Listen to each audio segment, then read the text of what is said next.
সকাল করে উঠে মায়ের বকবকানি শুনতে শুনতে কান ঝালাপালা হয়ে গেছে। কোনো দিকে না তাকিয়ে কোনো রকম উঠে ফাইলটা হাতে নিয়ে বের হয়ে গেলাম। কি রে, কিছু তো গিলেছা? তোমার খাবার তুমি গিলো, আমার গিলার আর দরকার নেই। ধুর বাল, রোজ রোজ আর এসব ভালো লাগে না, মেজাজটাই খারাপ করে দেয়। নীল নিজেই বকবক করতে করতে রুম থেকে বের হয়ে যায় চাকরির ইন্টারভিউ দেওয়ার উদ্দেশ্যে। বাসা থেকে বের হয়ে সামনের মোড়টা ঘুরেই চায়ের দোকানে বসে। কি গো বেটা, আজকে এই পোশাকে? মামা, আপনি যেমন চা বেচে সংসার চালাচ্ছেন, বউয়ের হাতে মাইর খাচ্ছেন, বকা খাচ্ছেন, এমনভাবে তো আমাকেও সংসার চালাতে হবে। এজন্য চাকরি খুঁজতে বের হয়েছি। এক মিনিট, এক মিনিট, আমি মায়ের খেয়ে তুমি জানলে কিভাবে? এমন পুরুষ দেখাও যে বউয়ের হাতে বকা মাইর খায় না। আমরা কিছু করতে গেলেই নারী নির্যাতন, কিন্তু আমাদের উপরে যে পুরুষ ধর্ষণ করে দেয়, সেই পুরুষের উপরে ধঙ্গরসের কেউ মূল্যায়ন করে না। ওই যে বলে না, জাহাজে জাহাজে ধঙ্গর্ষ। তা বেটা, ঠিক কথা কইছিস তো। তা লাল চা দিব নাকি দুধ চা? তুমি চিনি বাদে একটা কড়া করে দাও তো, জীবনটাই কড়া করে ফেলি। কড়াবিহীন জীবন ভালো লাগে না।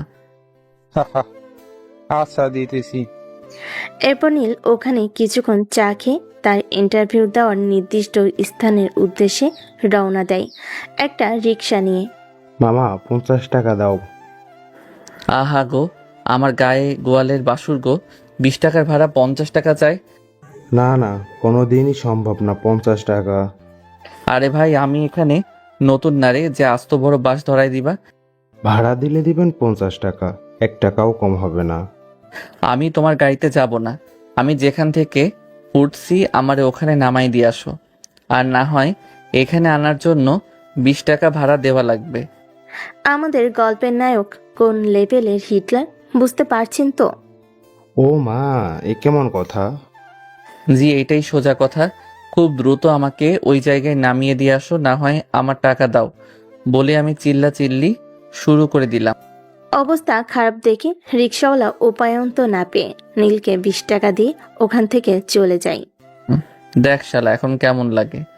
20 টাকার ভাড়া 50 টাকা চাওয়া। যে যেমন তার সাথে তেমন করতে হয়।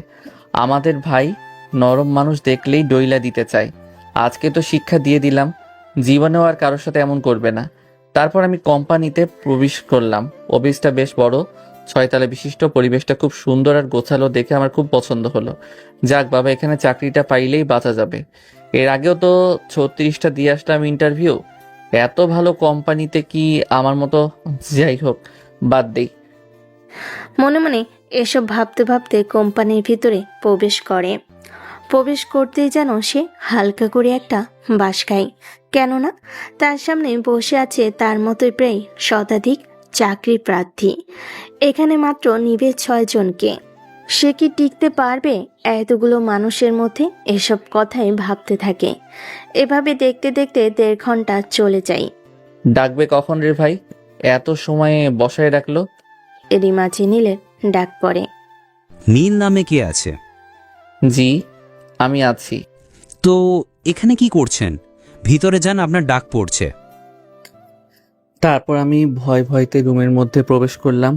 রুমের মধ্যে ঢুকে আমি যেন 1000 ভোল্টের বৈদ্যুতিক শর্ট খেলাম। আমার সামনে আমার চিরচেনা এক্স বসে আছে। ও আমার দিকে তাকাতেই, কিরে, তুই এখানে কি করিস? ওরে জন্ডিস, তুই আমার পিছনে পিছনে এখানে চলে আসছিস আমার চাকরি খাইতে? মাই ডিয়ার জন্ডিস, আমি এখন ইন্টারভিউ দিতে আসছি। আমার তো এখনো চাকরি হয়নি। জাউরা চিটার রে, তোর মতো হারামিরে কে চাকরি দিবে? দেখছস কত বড় অফিস আমার, আমার বাবার কোম্পানি। আরে চিটার রে, তুই না বলতি ক্যাম্পাসে থাকাকালীন তোর বাবা বাদাম বিক্রি করে? তোর মতো লোভী ফকিন্নি না রে আমি বলি আমার বাপের এত এত জিনিস আছে, আর জিনিসের লোভে আমাকে ভালোবাসিস, তা হবে না রে ছোট লোক। Same to you. আহারে নির্লজ্জ বেহায়া ছোট লোক মার্কা জন্ডিস, তুই ভাবলি কি করে তোরে এই আটা ময়দা মাখা বাদরের লেজের মতো সাদা ফকফকা চুল এইরকম একটা জঘন্য মার্কা মেয়ের সাথে আমি তাও টাকার জন্য। এরা কখনো সম্ভব, কখনো না। তুই আগের মতো এখনো জাউরা আছিস রে। তুই ভাবলি কি করে তোর মতো ছোট লোক রে? তোর সাথে আমার কথা হবে আই টু আই কন্টাক্ট। আশেপাশে 2টা লোককে বের হতে পারো। ওরা বের হবে কেন? যা বললাম তাই করো, কাজ আছে। আপনি একটু বাইরে যান তো, তারপরে দেখতেছি। যারার কথাই আশেপাশে সবাই বাইরে চলে যায়। কথাটা শুনে ইন্টারভিউ রুমে সবাই বাইরে চলে যায়। বাইরে গিয়ে বলতে থাকে নিজেদের মধ্যে। শফিক সাহেব, ওই ছেলেটার কত বড় সাহস, ম্যামের সাথে এইভাবে কথা বললো। কথা বলা দেখে বুঝলেন না তার সাথে ম্যাডামের সামথিং সামথিং? কথাটা একেবারে ভুল বলেননি। হ্যাঁ, অবশ্য তা ঠিক। ওইদিকে সবাই বাইরে যেতেই এখন তোকে আর গ্রহণ করার কোনো জায়গা নেই। অযথা উল্টাপাল্টা কথা কবি তো থাপ্পড় খাবি। দোস্ত, গার্লফ্রেন্ড, বউ, এক্স গার্লফ্রেন্ড, যাই বলিস ভাই, তোর হাতে 2টা জড়াই ধরি। আমার এই চাকরিটা দে ভাই, আমার চাকরিটা খুব প্রয়োজন। এত সময় যে মানুষের মধ্যে পটর পটর করছিলি, সেটার কি হবে? বাইরের মানুষের কাছে আমার একটা প্রেস্টিজ আছে না? তুই তো আমার বেস্ট ফ্রেন্ড একটা সময়, তারপরে কেমনে কি গার্লফ্রেন্ড এটা ওইটা হলো, তা না হয় বাদই দিলাম। তোর মতো নির্লজ্জ আমার এখানে চাকরি নাই। এমন করিস না রে, শোন, এমন করিস না রে, আমার যৌবনের কসম। আমার চাকরিটা খুবই দরকার ডার্লিং। কি কইলি একটু আগে? আমি তোর কোন জন্মের ডার্লিং লাগি রে? Sorry my mistake. দেখতে দেখতে পাসপোর্ট 6 ইঞ্চি এরকম ফর্সা কালারের সুদর্শন ছেলে আর কি পাবি? তুই এরকম বডি বিল্ডার, বডিটা দেখবি তো একটু দেখাই। ভাই, তোর মধ্যে কি কোনো লজ্জা নেই? তোর তো গন্ডারের চামড়া। তোর যতই অপমান করিস, দাঁত কেলিয়ে ভ্যা ভ্যা করে হাসিস। তোর দাঁতের গুষ্টি কিলাই। আমিও সত্যি কষ্ট পাই, মাঝে মাঝে অনেক কষ্ট পাই। কিন্তু তোরে দেখলে তো মনে হয় না তুই কষ্ট পাস। একটা চুমো দিতে দে, তাহলে আমি অনেক কষ্ট পাবো। ওরে, তখন নিউজ হয়ে যাবে। ওরে ব্রেকিং নিউজ, দেশের বিখ্যাত বিজনেসম্যান, ধুরো বিজনেসম্যানের একমাত্র মেয়ে যারা চৌধুরীকে তার অতীতের বন্ধু ওরফে এক্স বয়ফ্রেন্ড চাকরির খোঁজে এসে চুম্মা দিয়ে দিছে। ফাজিল ছেলে, যাবি এখান থেকে। তোর বাড়িতে মা বোন নাই? তোকে কি শিক্ষা দিচ্ছে বেয়াদব? মা বোন বাপ তো শিক্ষা দিয়ে পারে নাই, এখন একটা বউয়ের অপেক্ষায় আছি। এই পশ্চিম দিকে ফিরা করিতেছি, বউ আসলে তার শিক্ষাতে ঠিক শিক্ষিত হয়ে যাব। তুই এখানে ফাজলামো করতে আসিস না, ইন্টারভিউ দিতে আসছিস। যেদিন আমাকে ছেড়ে, সরি, আমি তো তোরে ছেড়ে গেছিলাম, সেদিন থেকে ফাইজলামও ছেড়ে দিছি। তবে একটা চাকরির দরকার, এই দেখ আমার সিভি। যত যাই বলিস, আমাদের এখানে তোর চাকরি নাই। তাহলে কি আমাকে দক্ষিণ দিকে ফিরে চলে যেতে বলতেছো সোনা? খবরদার সোনা নামে বলবি না, একদম তোর মুখ দিয়ে যেন না বের হয়। তাই নাকি?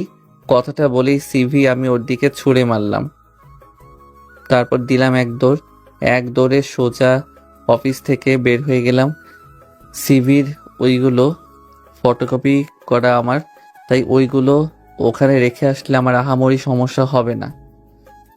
জানি চাকরিটা হবে না, এত জায়গায় ঘুরলাম, একটা চাকরি পাইলাম না। আর আমার চিরচেনা শত্রু আমাকে চাকরি দিবে। ওর সাথে কি অন্যায় করেছি আমি? ও এত নিষেধ করার পরও ওকে ছেড়ে চলে গেছি, তারপরে চাকরি ওর কাছে চাইলেও আমাকে দিবে ও? তা কখনো সম্ভব না। জানি না ওর সাথে আর কখনো দেখা হবে কিনা, তবে যেটুকু সময় দেখা হলো ইচ্ছে করে ফাইজলামও করতেছিলাম। তারপরে নীল ওখান থেকে সোজা তার বন্ধুদের আড্ডায় চলে যায়। এই দেখ দেখ, সবাই আবারও আজকে কোটটাই পরে আসতে। শালারা ফাজলামও করবি না?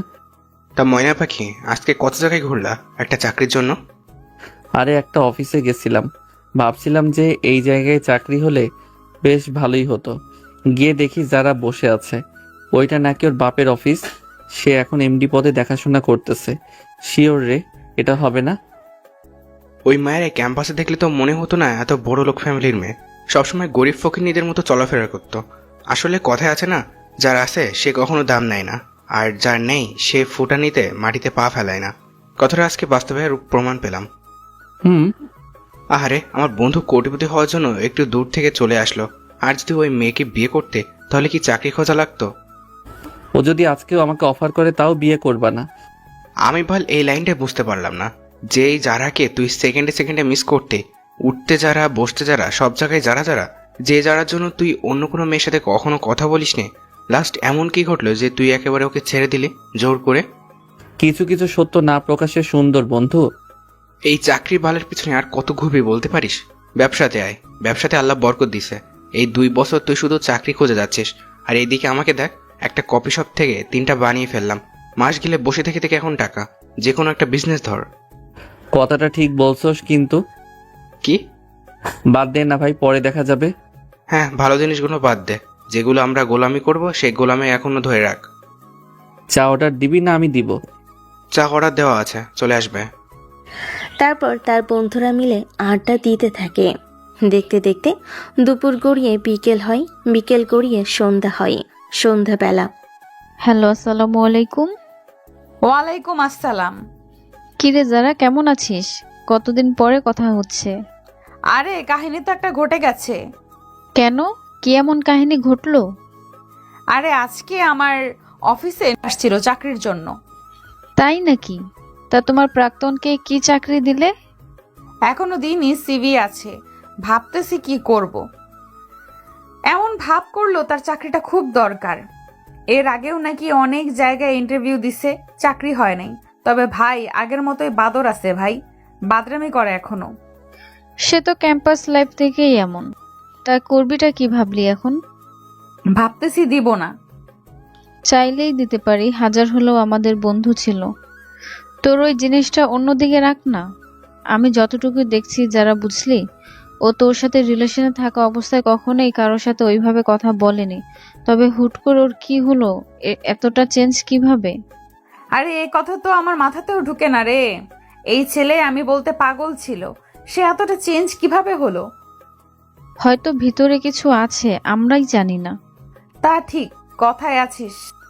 চট্টগ্রাম শ্বশুর বাড়িতে। হ্যাঁ, জামাই নিয়ে সুখে সংসার কর। আমাদের জামাই তো নেই, আর সংসার তো দূরের কথা। বিয়ে করে নে, তাহলেই তো জামাই পেয়ে যাবি। অন্য ছেলের উপরে তো ফিলিংস আসে না। যার উপরে আসে তাকেই না হয় আবার কর। ও আমার সাথে কি করছে মনে নেই তোর? ওরে কখনো মাফ করা যাবে না। কথাটা ঠিক। আচ্ছা এখন রাখি, ঢাকায় আসলে কল দিস। আচ্ছা ঠিক আছে। এদিকে দেখতে দেখতে প্রায় 8টা ছুঁই ছুঁই। দরজার ওপাশ থেকে কে যেন কলিং বেল বারবার দিচ্ছে। বিরক্ত হয়ে সাজিদা খাতুন দরজাটা খুলে দেয়। ও নবাবজাদা আসেন, এসে আমাদের উদ্ধার করেন। একটু ভালো করে কথা বলা যায় না? আর কি ভালো করে কথা বলবো? বাবা মায়ে সন্তান জন্ম দেয়, পড়ালেখা শিখায়, লেখাপড়া শেষে যেন চাকরি বাকরি করে মা বাবাদেরকে একটু দেখাশোনা করে, তাদের মাথার উপরে সংসারের বোঝাটা যেন হালকা হয়। কিন্তু তুই কি করিস? পড়ালেখা শেষ করে চোচো করে ফিল্ডিং করিস। আরে চাকরি না হলে আমি কি করব?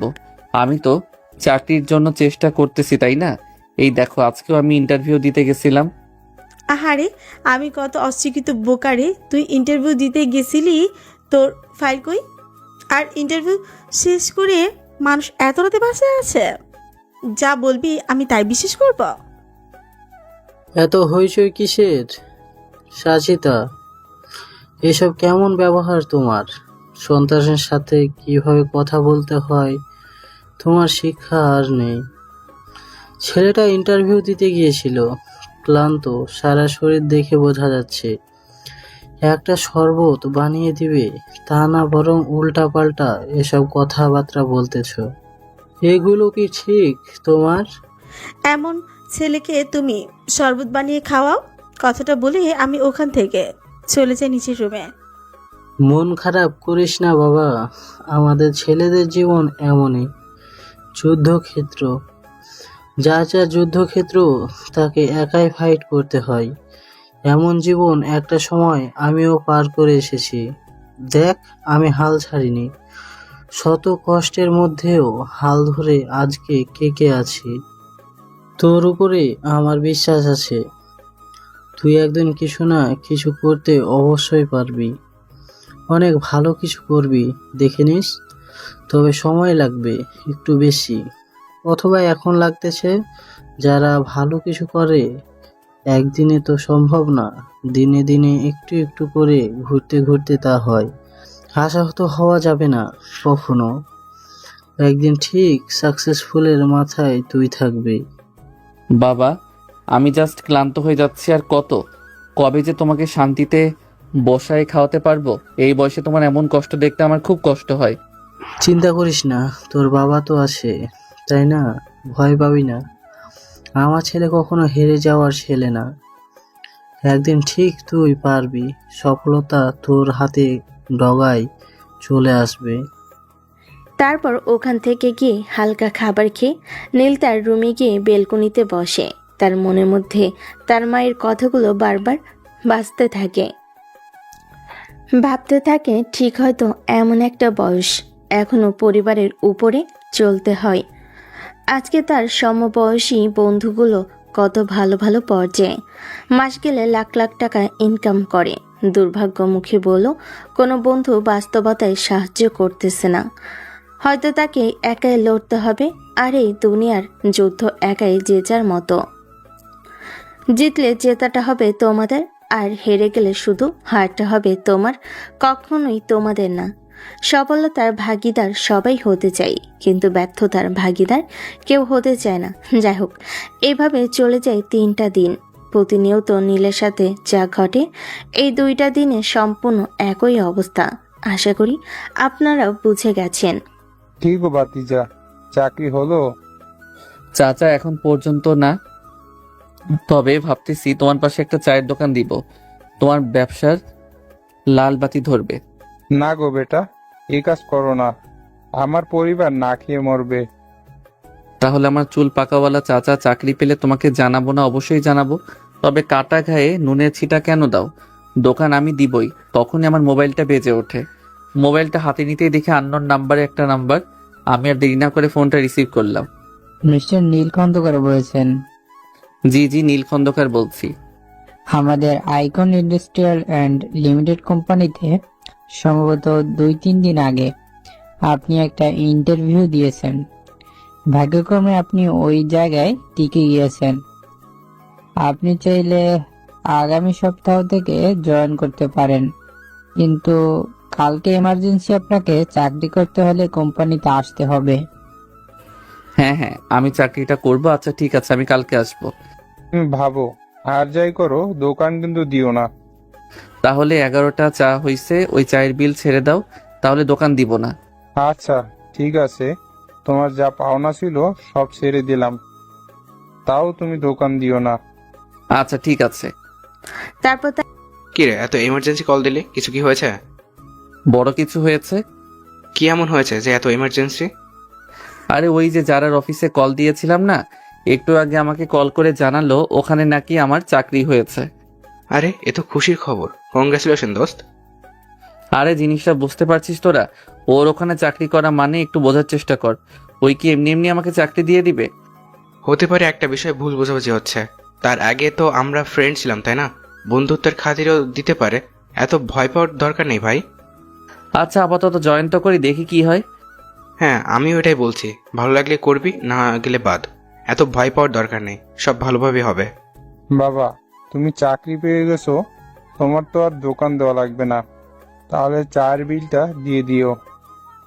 হ্যাঁ আচ্ছা চাচা, দিয়ে দিব। আমি তো মজা করছিলাম তোমার সাথে।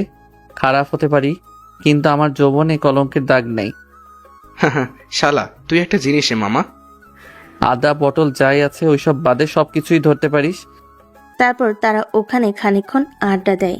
আড্ডা দিয়ে যে যার বাসায় চলে যায়। দুপুর 2টা কিংবা এর একটু আশেপাশে হবে। কি রে ভাইয়া, এত সকাল সকাল বাড়িতে ফিরলি যে? কেন আগে আসতে পারি না? যে ভাইয়া আমার সন্ধ্যার আগে বাড়িতেই ফেরে না, সে ভাইয়া আমার এত সকালে বাড়িতে? বোন, তোর ভাইয়ের চাকরি হয়ে গেছে। কি বলিস, সত্যি নাকি? পরশুদিন একটা ইন্টারভিউ দিলাম না, ওখানে চাকরি হয়ে গেছে। একটু আগেই কল দিছে। স্যালারি কত ভাইয়া? এই ব্যাপারে কোনো কথা হয় নাই, কালকে গিয়ে সবকিছু কথা হবে। দাঁড়া, আমি সবাইকে বলে আসি, এত খুশির খবর। মা, মা, ও মা। কি ব্যাপার, এত চিল্লাচিল্লি করতেছিস কেন? ভাইয়া তো চাকরি হয়ে গেছে। তাই নাকি? সত্যি? হ্যাঁ মা, পরশুদিন ইন্টারভিউ দিল না, ওই জায়গায় চাকরি হয়ে গেছে। হ্যাঁ বাবা বলো। কই আছো বাবা এখন? সেখানে থাকি, বাবা কাজে। আজকে থেকে তোমার আর কোনো কাজ করা লাগবে না। একই কথা, আমি কাজ না করলে পরিবার চলবে কিভাবে? বাবা আমার চাকরি হয়ে গেছে। কথাটা বলে নীল হাউমা করে কান্না করে ওঠে। এদিকে তার বাবাও কান্না করে দেয়। আজকে কান্নার দিন না বাবা, আজকে খুশির দিন। আমি জানতাম একটা সময় আমার ছেলে পারবে। আজকে আমার থেকে খুশি আর কেউ নেই এই পৃথিবীতে। সবাইকে মিষ্টি খাওয়াতে হবে, তো দাঁড়া, আমি এক্ষুনি মিষ্টি আনছি। আচ্ছা আস্তে আস্তে আসো, তাড়াহুড়ো করে না, দেখে শুনে আসবে। গাড়ি ঘোড়া। আচ্ছা বাবা, তুই চিন্তা করিস না। নীল, কই তুই? নীল বাবা আমার। হ্যাঁ মা বলো। শুনলাম তুই নাকি চাকরি পেয়েছিস। তা মাকে কি একবার বলতে ইচ্ছে করে না? এখনই বলতে যেতাম না। নীলের মা নীলের কপালে একটা চুমু এঁকে দেয়। এই না হয় আমার ছেলে। আমি জানতাম আমার ছেলে একবার না হলেও 10 বারের বার পারবে। তোকে নিয়ে গর্ব করি বাবা। আমার ছেলে, তুই আমার ছেলে। সারাদিন রোদ থেকে আসছিস, দাঁড়া এক গ্লাস শরবত নিয়ে আসি। নীলের মা রান্নাঘরে শরবত বানাতে চলে যায়। সোনিয়াও তার পিছনে পিছনে যায়। নীল বেলকুনিতে এসে বেলকুনি রড ধরে সূর্যের দিকে তাকায়। সূর্যের আলো তার গায়ে কেমন যেন ঝলসে দিচ্ছে। হাতে পায়ের পশম খাড়া হয়ে যাচ্ছে। আরান মনে মনে ভাবতে থাকে, পৃথিবী কতই অদ্ভুত। 2 দিনের ব্যবধানে একই সম্পর্ক, আকাশ পাতাল পার্থক্য। সবাই সাফল্য ছেলে খোঁজে, কিন্তু ওই ছেলেকে সাফল্য করা পর্যন্ত তার পাশে থাকে না। আমার নিজের মা আজকের এই ব্যবহারটা যদি আগের দিনগুলোতে পারতাম, তাহলে আমাকে অঝরে এতটা কাঁদতে হতো না। আসলেই পৃথিবীর নির্মাণ খেলা, যেখানে সাফল্য ছেলে ছাড়া পরিবারও গ্রহণ করে না। বিয়ে করতে গেলেও সফলতা, পরিবারের কাছে সফলতা, সমাজের কাছেও সফলতা। শুধু একটা মাত্র জায়গায় সফলতা লাগে না। তবু তিনি চোখ দিয়ে দেখতে দিচ্ছেন, মুখ দিয়ে খাইতে দিচ্ছেন, নাক দিয়ে নিঃশ্বাস নিতে দিতেছে, কান দিয়ে শুনতে দিতেছে, সবকিছু বোঝার মতো মস্তি করতেছে। সারা শরীরে অঙ্গে রক্ত চলাচল করতেছে, হার্টবিট নড়তেছে সেকেন্ডে সেকেন্ডে। যে ফুসফুস 1 মিনিট বন্ধ হলে মানুষ বাঁচতে পারে না, তার রহমতে দিনের পর দিন একটানা নড়ে যাচ্ছে। 2টা হাত দিয়েছে, 2টা পা দিয়েছি, তবুও আমরা তাকে স্মরণ করি না, তার অস্তিত্বকে অস্বীকার করি। তাকে দিন শেষে একবার নামাজে বসে ভালোবাসি বলতে পারি না। আমরা কতটা অধম জাতি। হে করুণাময় আল্লাহ, আমাদের এই অধমতা থেকে তোমার প্রতি সফলতা দান করো, আমাদেরকে মাফ করো। পরের দিন বেশ সকাল সকাল আমি উঠে পড়ি, কেননা আজকে প্রথম দিন দেরি হলে চাকরির 12টা বেজে যাবে। কি রে ভাইয়া, এত তাড়াতাড়ি আজকে? বুঝতে তো পারছিস, প্রথম দিন দেরি করলে যদি আবার সমস্যা হয়। যে ভাইয়া কখনো 11টা-12টার আগে ঘুম থেকেই উঠতো না, সেই ভাইয়া সকাল 7টায় উঠে পড়েছে। প্রয়োজনের খাতিরে অনেক কিছু জীবনে পরিবর্তন করতে হয়। বুঝতে পারলাম। চল ফ্রেশ হয়ে টেবিলে আয়, খাবার রেডি। এত সকাল সকাল আমার জন্য কে করলো? কেন আম্মু? জি আম্মু। সকাল সকাল তো দূরের কথা, 11টা-12টার দিকে খাবার দিতে চাইতো না সে, এখন এত তাড়াতাড়ি? অতীতের কথা ভুলে যেত ভাইয়া, যা হয়েছে তো হয়েছে। এখন আবার নতুন করে মন খারাপ করিস না। আম্মু একটু বেশি খারাপ ব্যবহার করতে তোর সাথে, ওসবের জন্য আম্মুকে মাফ করে দে। দূর পাগল, এই জন্য কি কেউ বলে? আমি কিচ্ছু মনে করিনি, হাজার হলেও তো আমার মা, তাই না? আমায় না, বল আমাদের। আচ্ছা বাবা, তোর কথাই ঠিক হলো। তারপর আমি সোনিয়ার সাথে গল্প করতে করতে খাবার টেবিলে বসে খাবার খেতে বসলাম। তখন কোথা থেকে দেখলাম আব্বু আম্মু আসলো। এসে আমার প্লেটে এইটা ওইটা বেড়ে দিতে লাগলো। আমি কোনো কথা না বলে চুপচাপ খেতে থাকলাম। আসলেই ভালোবাসা পেতে হলে আমাদের ছেলেদের টাকার কোনো বিকল্প নেই, টাকা আমাদের লাগবেই। ও আমার পরিচয়, এখনো তো তা হলো না। ইতিমধ্যে আপনারা বুঝে গেছেন আমি আমার ছোট্ট একটা বোন, মা, এই নিয়ে সংসার। আমাদের জীবন, ছোট্ট বোনটা এখন ক্লাস 8-এ পড়ে, আর আমি গ্র্যাজুয়েট শেষ করে 2টা বছর চাকরির দুয়ারে দুয়ারে ঘুরতেছিলাম। পরিশেষে কোনো রকম একটা চাকরির ব্যবস্থা করতে পারি। কিভাবে পারি আপনারা তো বুঝতেই পারছেন। আপনাদের সাথে কথা বলতে বলতে খাবার শেষ করে অফিসের উদ্দেশ্যে একটি গাড়ি নিয়ে রওনা দিলাম। ও বলা বাহুল্য, আমার নিজস্ব গাড়ি না থাকে, সবসময় বাড়ার গাড়িটাই যাতায়াত করি। কিছু সময়ের মধ্যে আমি নির্দিষ্ট লক্ষ্যে পৌঁছে গেলাম। সাদা কালারের শার্ট, কালো টাই এবং কালো কোট এবং কালো কালারের প্যান্ট, কালো কালারের শুজ। মাথাটা খুব সুন্দরভাবে আঁচড়ানো, হাতে কালো কালারের একটা ঘড়ি। সব মিলিয়ে নীলকে একেবারে অসাধারণ লাগছিল বলা বাহুল্য। তারপর নীল খানিকটা নার্ভাস ফিল করতে লাগলো। নার্ভাস অবস্থা আস্তে আস্তে গুটি গুটি পায়ে অফিসের মধ্যে প্রবেশ করলো। কে আপনি? আমার এখানে কালকে চাকরি হয়েছে, আজকে আমার জয়েনিং ডেট। ম্যানেজারের রুমটা কোন দিকে? ও আচ্ছা, সালাম স্যার, আমি এখানকার পিয়ন। যে কোনো সমস্যায় আমাকে পাশে পাবেন, আমাকে নির্দ্বিধায় বলতে পারেন। ও আচ্ছা, ঠিক আছে। তারপরে নীল নির্দিষ্ট কক্ষের দিকে রওনা দিল।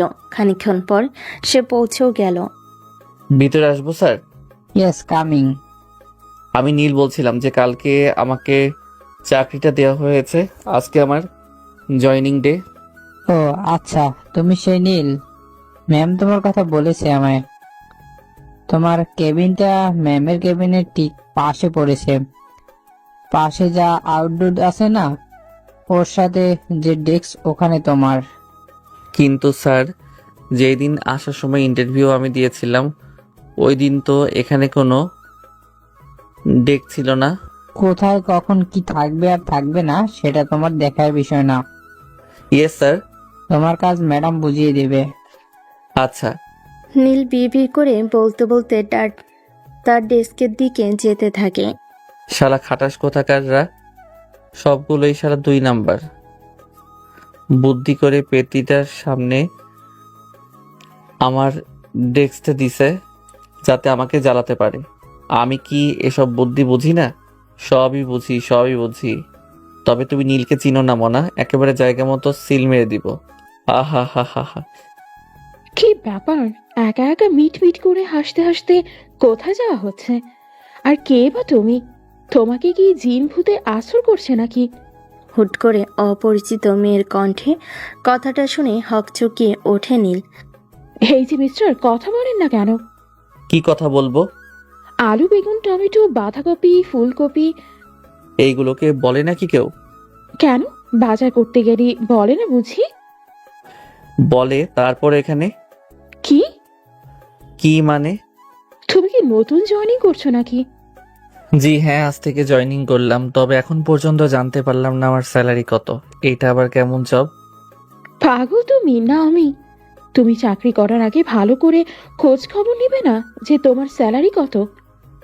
কথাটা তুমি দারুণ বলছো। আমার তো খোঁজ খবর নেওয়ার দরকার ছিল। দাঁড়াও, আমি দেখতেছি। কথাটা বলে তার সাথে কথা না বলে আমি তাড়াহুড়ো করে নিজের ডেস্কের দিকে চলে গেলাম। ছেলেটা চলে যাওয়ার পরে আমি পেছন ফিরে তাকাতেই ডান দিকে হক চেঁচিয়ে উঠলাম।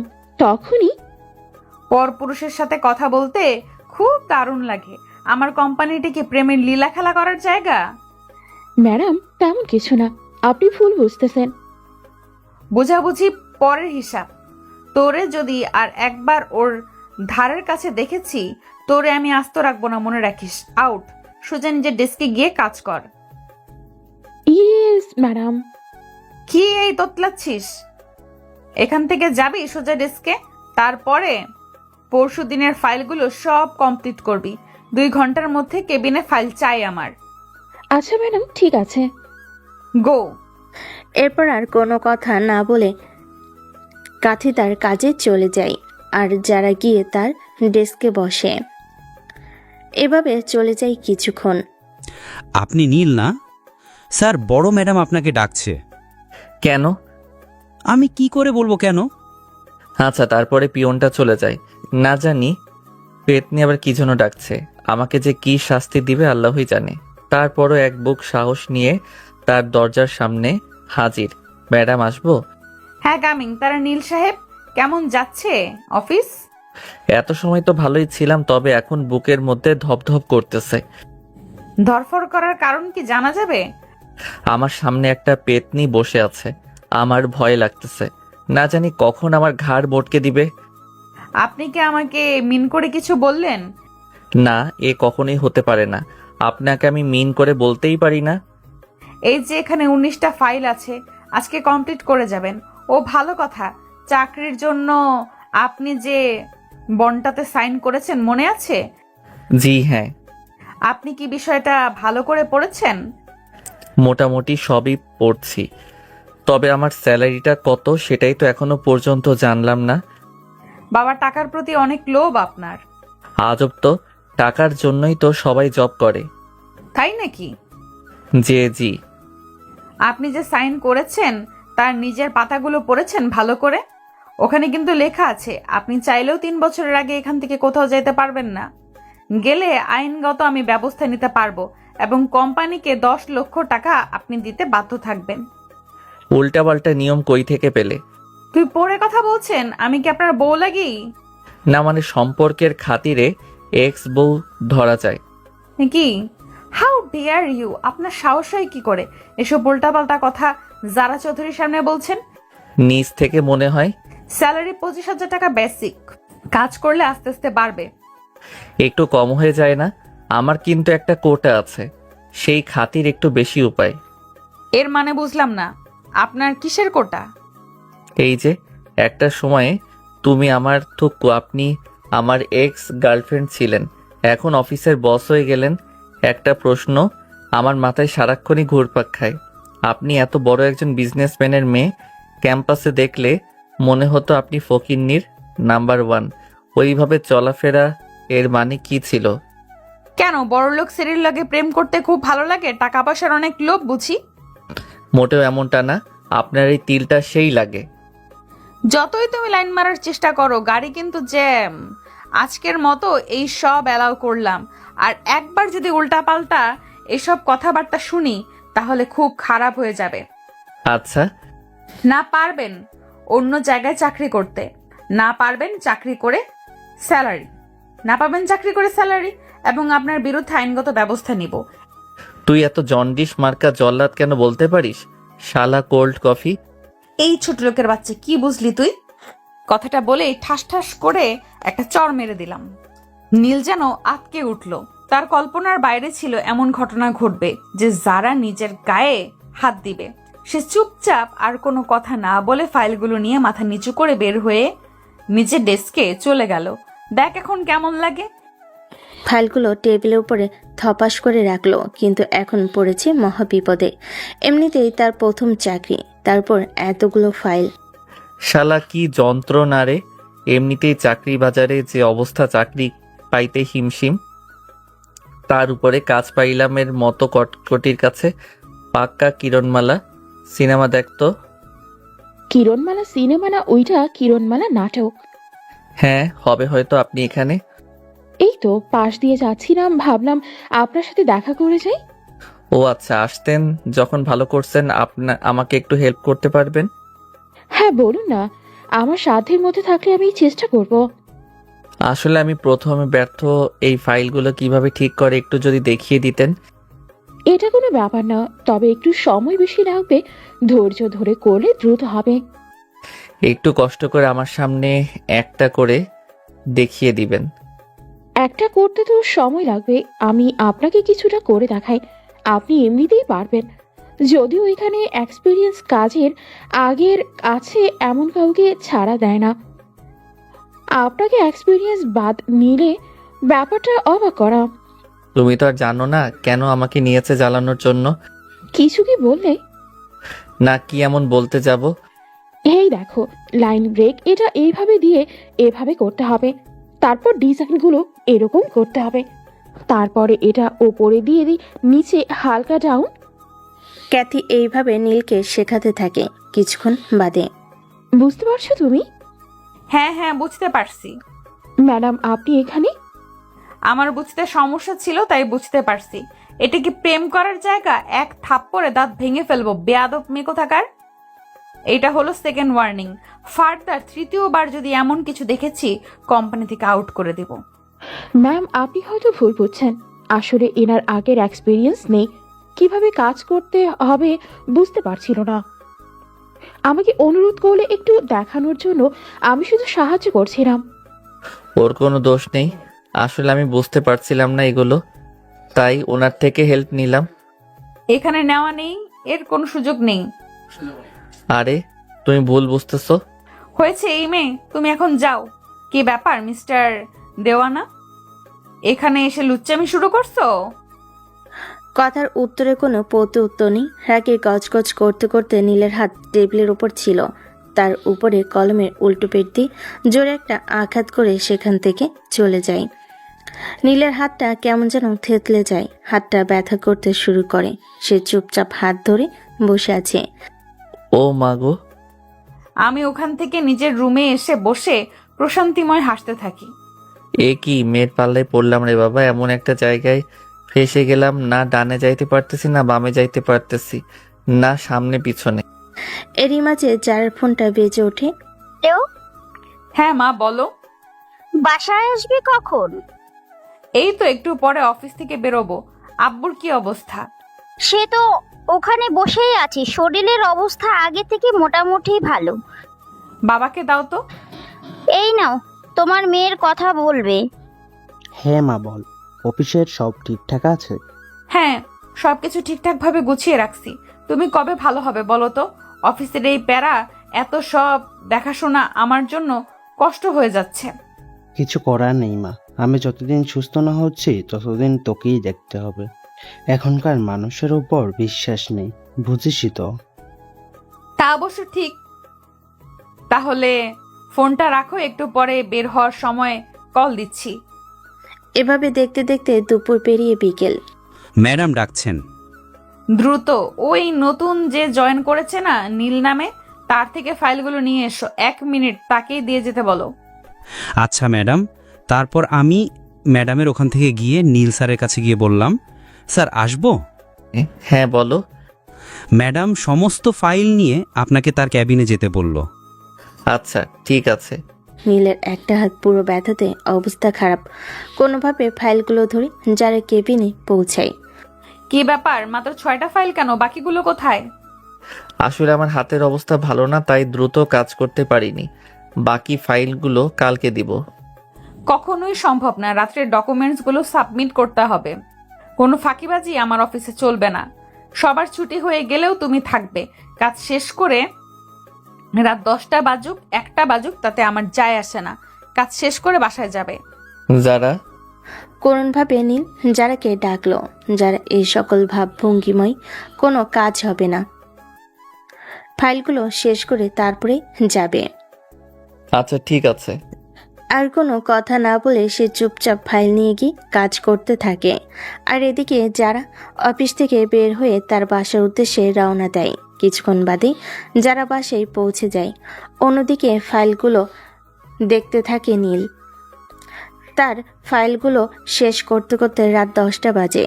এরপর সব ডকুমেন্ট জমা দিয়ে অফিস থেকে বের হয়ে যায়। তার পিঠটা যেন লেগে গেছে, কিছুতে হাঁটতে পারছে না। সে কখনো একটা না এতক্ষণ বসে থাকেনি। কিছুটা হেঁটে বন্ধুদের আড্ডাখানায় চলে যায়। অন্যদিকে কিরে, কি অবস্থা তোর? আরে অবস্থা ভালো না। একদিকে আব্বুর অসুস্থতা, তার উপরে অত বড় অফিস সম্পূর্ণ আমাকে দেখাশোনা করা লাগছে। আঙ্কেল ঠিক সুস্থ হয়ে যাবে। এখন তুই ছাড়া তো আর কোনো ছেলেও নেই যে তার উপরে দায়িত্ব দিবে। সেটা ব্যাপার না, ব্যাপার হচ্ছে ওই নীল আমার অফিসে চাকরি করে। কবে জয়েন হলো? আরে আজকে ফার্স্ট। ওকে চাকরি দিলি? আমার মতে ওকে জবটা না দেওয়াই উচিত ছিল। মনে আছে ক্যাম্পাস লাইফে এমন কি নাই যে করে নাই? হাত পা জড়িয়ে ধুলি সবার সামনে, তারপরও বিন্দুমাত্র মায়া দয়া কাজ করেনি তার। ওর চাকরিটা দিয়েছি শুধু প্রতিশোধ নেওয়ার জন্য। এখন কিভাবে কি করব তাই বল। প্রচুর পরিমাণ কাজ দিই, এত পরিমাণ কাজের চাপ দিই, পলাই সব করে ফেলে। একটু আগে ওয়ার্ড বয় ফোন করে আমাকে বলল যতগুলো ফাইল দিছি ওর শেষ করতে করতে সারা রাত লাগার কথা, 10টার মধ্যে কমপ্লিট করে দিছে। আরে এইভাবে সাইজ করা যাবে নাকি? ওকে ওকে সাইজ করতে হলে অন্যভাবে মারবি। শোন, এমন এমন করবি। তোর মাথায় এত বুদ্ধি কিভাবে আসে? দেখতে হবে না বন্ধু টাকার? হাজার হলেও ও একটা সময় না একটা সময় তোকে ভালোবাসতো। ওর সামনে যখন এগুলো ঘটবে অবশ্যই কষ্ট পাবে। দারুণ আইডিয়া দিছিস। কি রে ভাইয়া, তোর শরীর চোখ মুখের এই অবস্থা কেন? দিন দিন কেমন হয়ে যাচ্ছিস? আগে তো এমন ছিলি না। ও তেমন কিছু না রে বোন, কাজের প্রেশার তো, তাই আস্তে আস্তে অভ্যাস হয়ে যাবে। তোর চুলের অবস্থা দেখেছিস কি পরিমাণ চুল পড়ছে? সমস্যা নাই, ঠিক হয়ে যাবে। সত্যি করে বলবি ভাইয়া, তোর কি হয়েছে? কাজের চাপে কখনো কারো চুল পড়ে না, চোখের নিচে কালো দাগ না হয় মানলাম ঘুমের জন্য, কিন্তু ওরে আমার পিচ্চি বোন, তোর ভাইয়ের কিচ্ছু হয়নি। নতুন চাকরি তো আগে কখনো তেমন করা হয়নি, তাই একটু কষ্ট হয়ে যাচ্ছে আর কি। দিন দিন অভ্যাস হয়ে যাবে। আচ্ছা থাক, আমার অফিসের দেরি হয়ে যাচ্ছে। আমিও স্কুলে যাব, যাওয়ার সময় আমাকে নামিয়ে দিয়ে যা। আচ্ছা চলো, যাওয়ার সময় তোকে নামিয়ে দিয়ে যাচ্ছি। আচ্ছা। তারপর নীল সিদ্ধার্থকে তার স্কুলে নামিয়ে দিয়ে সে তার অফিসে চলে যায়। অফিসে ঢুকতে গেটে ক্যাথির সাথে দেখা। কারোর জন্য কি ওয়েট করছিলে? হ্যাঁ, ও আচ্ছা, তাহলে আমি যাই। ওয়েট করা মানুষ তো চলে আসছে। এই যে আপনি। ও মা, এ কি কথা? কিন্তু কেন? ম্যাডাম তো আপনার সাথে আমাকে দেখলে তেরে বেগুনে জ্বলে ওঠে। আসলে আগামী সপ্তাহে আমার ভাইয়ের বিয়ে। এই নেন কার্ড, আশা করব অবশ্যই আপনি আসবেন। হ্যাঁ অবশ্যই যাব, কেন যাব না? তো চলুন এবার ভেতরে যাওয়া যাক। ওকে চলুন। এক মিনিট আপনি আগে যান, আমি পরে আসতেছি। একসাথে ঢুকলে সমস্যা হবে। আরে ভয় পাওয়ার দরকার নেই, যারা ম্যাডাম এখনো আসে নাই, আসতে এখনো তো দেরি আছে আপু। আপু? হ্যাঁ, কেন? না মানে আপনি তো আমার বোনই লাগেন, দেখতে আমার বোনের মতো একদম, মাশাআল্লাহ। আচ্ছা ভেতরে যাওয়া যাক। তারপর তারা দুজনে ভেতরে চলে যায়। এরপর এভাবে ঘন্টা দুয়েক চলে যায়। যে যার কেবিনে বসে কাজ করতে লেগে গেছে। প্রতিটা মানুষের জন্য আলাদা নির্দিষ্ট ডেস্ক বসানো, যে যার ডেস্কে বসে কাজ করতেছে। এভাবে আরো 2 ঘন্টা চলে যায়। ম্যাডাম আপনাকে ডাকছে। কখন আসছে উনি? এই ঘন্টা খানেক আগে। আচ্ছা আপনি যান, আমি আসতেছি একটু পর। তারপর আমি আর দেরি না করে যারা কেবিনের সামনে গিয়ে দরজায় যেই নক দিব, ওপাশ থেকে জোরে জোরে কণ্ঠ ভেসে আসতে লাগলো। বেবি, কালকে রাতটা সেই ছিল, তুমি 3বার ফেললে। এখন যদি বাচ্চা এসে যায়? উফ, দারুণ ছিল। আবার কবে হবে আমাদের? তোমাকে যে কেন আগে থেকে পাইনি, তাহলে আমি প্রতিদিন সুখ নিতে পারতাম। কেন যে ওই আবালের প্রেমে পড়েছিলাম? কেন আগে আসলি না রে তুই? কেন আগে আসলে না তুমি? তোমাকে আজ আর আমি অসহায়। এখন না তোমার ওইটা দেখতে ইচ্ছে করছে, একটা পিক তুলে দাও। আমাদের বিয়ে হোক আর না হোক, দুজন দুজনের মতো মজা করে যাই। কতগুলো শুনে নীলের মাথায় যেন আগুন ধরে যায়। সে জোরে দরজা এক ধাক্কা দিয়ে ভিতরে ঢুকে। তারপর তার সামনে থাকা চেয়ারটা উপরে তুলে ছুঁড়ে মারে। কাছের জানালে লেগে চুরমার করে কাজগুলো ভেঙে যায় আর বলতে থাকে, বেয়াদবের বাচ্চা, তোরে আমি পবিত্র ভাবতাম। তুই ছেলে, আমার পবিত্র ভালোবাসা। কখনো তোর হাতটা ধরে আমি অপবিত্র করিনি। সেই তুই কিভাবে পাইলি একটা ছেলের সাথে এইভাবে ফষ্টি করতে? আমার ভালোবাসার এই প্রতিদান কি করে পারলি তুই এমন জঘন্য কাজ করতে? এটা তোর বাপের জায়গা না এমন। এবার আর নিজেকে সামলাতে পারলাম না, ঠাস ঠাস করে ওর গালে 4টা চড় মেরে দিলাম। আমার শরীরের সমস্ত শক্তি দিয়ে ওকে চড় মারলাম। ফলাফল স্বরূপ ও গাল কেটে রক্ত পড়তে থাকে, ঠোঁট দিয়ে ছুঁয়ে ছুঁয়ে। ও মাগো, ছোট লোকের বাচ্চা, কত বড় সাহস! আমাকে মারলি তুই? এই, তোর সাথে আমার কি আছে? আমার যখন ইচ্ছা যা ইচ্ছা তাই করব, তোর কি? আমি একটা কেন 100 ব্যাটার সাথে শুয়ে থাকবো, তাতে তোর কি যায় আসে? তুই বাধা দেওয়ার কে? মনে নেই তোর? আর আমার মধ্যে বিচ্ছেদ হয়ে গেছে অনেক আগে। আমি করতে গিয়েছিলাম না তুই করেছিস? কতবার তোকে নিষেধ করেছিলাম, তুই শুনেছিলি আমার কথা? না, তুই তো শুনিসনি। আজ কেন তোর কথা আমি শুনবো? আমার যা ইচ্ছা আমি তাই করব। কথাগুলো শুনে পাশে থাকা কাছের আরেকটা জানালায় নীল একটা ঘুষি মারে। এবার তার ঘুষির ফলে জানালা ভেঙে যায় আর তার হাত কেটে টপ টপ করে রক্ত পড়তে থাকে। সে আর কোনো প্রত্যুত্তর করে না, চুপচাপ নিজের ড্রেসকে চলে যায় এবং টেবিলের সাথে মাথা নিচু করে চেয়ারে বসে কান্না করতে থাকে। এভাবে কিছুক্ষণ চলে যায়। মিস্টার নীল আছেন? আপনি তো ডিজাইনে ভালো, আমার এই ডিজাইনটা কি কালার করা যায় বলেন তো? তখন আমি মাথা তুলে ক্যাথির দিকে তাকালাম। এ কি, আপনার চোখে পানি কেন? ও মা, হাতে কি অবস্থা? এভাবে রক্ত বের হলে একটু সময় রক্তের শূন্যতায় মারা যাবেন আপনি। আমি আমার ওড়না থেকে একটা সাইড কিছুটা অংশ নিলাম, তারপরে তার হাতটা জোর করে বেঁধে দিলাম। আপনাকে এক্ষুনি হসপিটালে যেতে হবে। সে তখন কোনো উত্তর না দিয়ে আমাকে পাশ কাটিয়ে উঠে ওখান থেকে চলে গেল। আমি অপলক দৃষ্টিতে তার চলে যাওয়ার দিকে তাকিয়ে আছি। আমি ওখান থেকে উঠে যে বাইরে আসতে যাব, আমার সামনে ম্যাম পড়ে। নীল কোথায়? জানি না ম্যাম, কিছু কি হয়েছে? দেখলাম নীল কান্না করতেছিল। আমি শুনেছি ছেলেরা কখনো কান্না করে না, কিন্তু যখন কষ্টের মাত্রা অতিরিক্ত বেড়ে যায় তারা নিজেকে ধরে রাখতে পারে না, না চাইতেও কান্না করে দেয়। তবে আজকে নীলের কান্না দেখে আমি সত্যি হতবাক। আজ ওর হাত দিয়ে প্রচুর পরিমাণে রক্ত বের হচ্ছিল। তাড়াহুড়ো করে আমি আমার ওড়নার একটা সাইড কিছু কাপড় ছিঁড়ে বেঁধে দিয়েছি। ওনাকে হাসপাতালে যাওয়ার কথা বলে উনি উঠে কোথায় যেন চলে গেল। ম্যাম, আপনার ঠোঁট দিয়ে তো অনবরত রক্ত পড়তেছে। ও আচ্ছা, কথাটা বলে আমি পাশ কাটিয়ে বের হয়ে গাড়িটা হসপিটালের উদ্দেশ্যে রওনা দিলাম আমার ঠোঁটের রক্ত বন্ধ করার জন্য। চেপে ধরে রাখা বন্ধ হচ্ছে না, মনে হয় গভীর ক্ষত হয়ে গেছে। হাসপাতাল থেকে আমি হালকা ট্রিটমেন্ট নিয়ে বাসার উদ্দেশ্যে রওনা দিলাম। কিছুক্ষণ বাদেই বাসায় পৌঁছে গেলাম। কিরে, তোর হাতের এই অবস্থা কেন? ও তেমন কিছু না। আরে শালা, দেখতেছি হাত দিয়ে রক্ত পড়তেছে। বাদ দিব পরে, আগে ওয়াইন দে। সবসময় কি এসব নিয়ে বসে থাকি বল? দোকান থেকে আনতে হবে। এর আগে চল, তোকে নিয়ে হাসপাতালে যেতে হবে। তোর হাতের অবস্থা ভালো না। আরে যাওয়া লাগবে না। আবার কথা বলিস? কতখানি কেটে গেছে দেখছিস? আমি জানি জাকারিয়ার কথার সাথে আমি পারবো না, তাই আর কোনো প্রত্যুত্তর না দিয়ে তার সাথে হাসপাতালে গেলাম। হাসপাতাল থেকে হাতে 2টা সেলাই দিয়ে ব্যান্ডেজ করে দিল। সেলাই করতে যত না ব্যথা করছে তার থেকে বেশি তীব্র যন্ত্রণা যেন আমার বুকের মধ্যে চলতেছে। ভালোবাসার পরিণাম কি এমনই ব্যথা? তারপর জাকারিয়া তার সাথে করে নিয়ে আমাকে বাসায় পৌঁছে দেয়। চিন্তা করিস না, সব ঠিক হয়ে যাবে। আর শোন, ওষুধগুলো ঠিক মতো খাইস। না থাক, তোকে বললে কাজ হবে না। আন্টি বা তোর বোনকে বলেই যায়। কলিং বেল বাজা। আরে আমি খেয়ে নিব, সমস্যা নেই। বুঝলাম না তো, তোকে এমন দেখাচ্ছে কেন? কোনো কারণে কি তুই খুব টেনশনে আছিস? তোর মুখের ফেসটা কেমন বদলে গেছে। তোকে বাজাতে হবে না, আমি বাজাচ্ছি। তারপরে আমি কলিং বেল বাজালাম। কলিং বেল দিতে কিছুক্ষণ পর দরজাটা খুলে যায়। কিরে ভাই, তোর কি অবস্থা? এমন অবস্থা কিভাবে হলো? হাতে ব্যান্ডেজ কেন? ও তেমন কিছু না, ছোট্ট একটা অ্যাক্সিডেন্ট। তাই বলে এতখানি ব্যান্ডেজ? চিন্তা করিও না আপু, ঠিক হয়ে যাবে। আর এই যে ওষুধের প্রেসক্রিপশন, ঠিকমতো ওষুধ খাইয়ে দিও।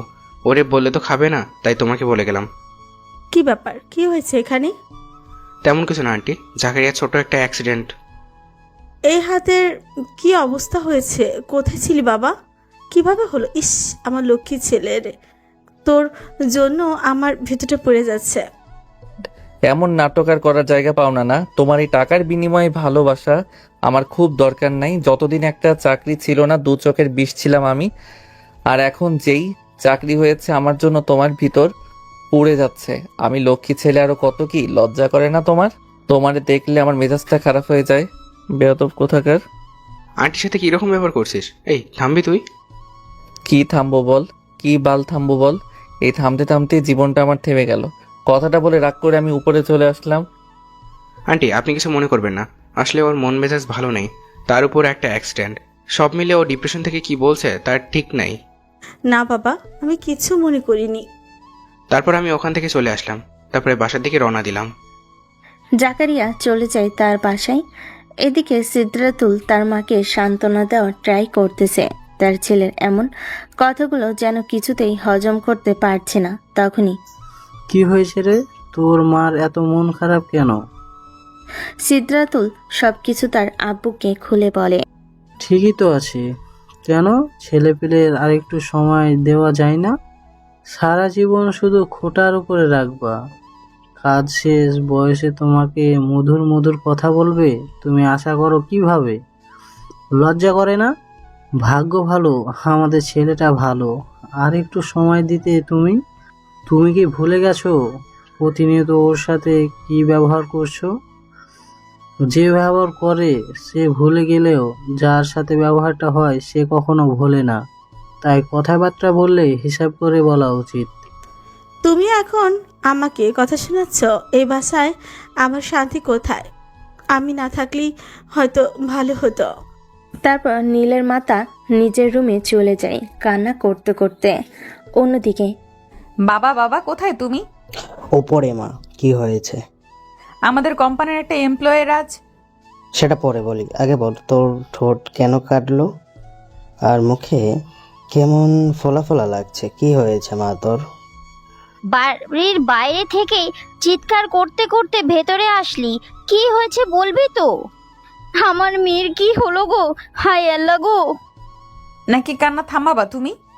কি হয়েছে বলবি তো? আমাদের কোম্পানিতে নতুন কিছু লোক নেওয়া হয়নি, ওখান থেকে একটা ছেলে আমার গায়ে আজকে হাত তুলেছে। কি? হ্যাঁ বাবা, আমি কি করতাম? এতগুলো মানুষের মধ্যে একটা মেয়ে। অফিসের মধ্যে আর কেউ ছিল না? এত এত টাকা মাসে বেতন দেওয়া হয় সবাইকে, কেউ কি এর প্রতিবাদ করেনি? সবগুলোকে বের করে দিব। কত বড় স্পর্ধা, আমার মেয়ের গায়ে হাত দেয়! জীবনে প্রথম শুনলাম কোনো কর্মচারীরা তার ম্যাডামের উপর হাত তুলেছে। 1 মিনিট দাঁড়া তুই। শিকদার সাহেব পকেট থেকে ফোন বের করে কাকে যেন কল করে আর বলতে থাকে, ইন্সপেক্টর তরুণ, আপনি কোথায় এখন? আরে শিকদার সাহেব যে, কি মনে করে আজ আমাকে কল করলেন? কিভাবে সাহায্য করতে পারি আমি? কোথায় আছেন আপনি এখন? আমি তো থানাতেই আছি। একটা ছেলে আমার মেয়ের গায়ে হাত তুলেছে, ছেলেটাকে তুলে নিয়ে গিয়ে এমনভাবে মারবেন যেন ভবিষ্যতে কারোর সাথে এমন করতে গেলে দুবার ভাবে। অবশ্যই শিকদার সাহেব, ছেলেটার ঠিকানা দেন। ঠিকানা জানিস না ওর? ওর ঠিকানাটা ওর বাসার। এই নে ফোন, ঠিকানা দিয়ে দে ওর বাসার। আঙ্কেল, 3 ভাই 2 টাওয়ারের পাশে যে 2 তলা বাসা আছে না, ওপরের ফ্ল্যাটে থাকে। আঙ্কেল, ওকে তুলে আনা হলে আমাকে কল দিবেন, আমি ওকে একটু সাইজটা করতে চাই। ঠিক আছে। এভাবে চলে যায় ঘন্টা 3।